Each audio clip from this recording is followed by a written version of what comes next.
ځکه د علماو قدر کوئ چې علما نه وي که نه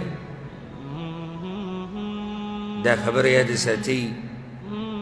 وایي چې علما نه وی نو خلک به د زناورو په شان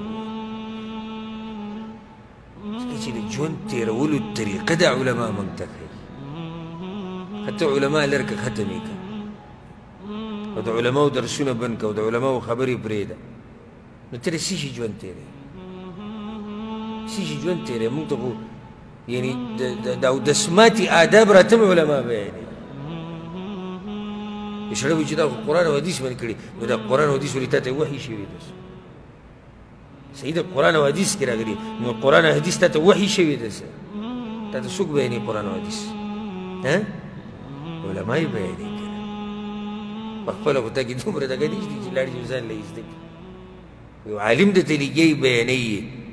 ځکه د علماو قدر پکار دی الله یې زموږ د علماو حفاظت وکړي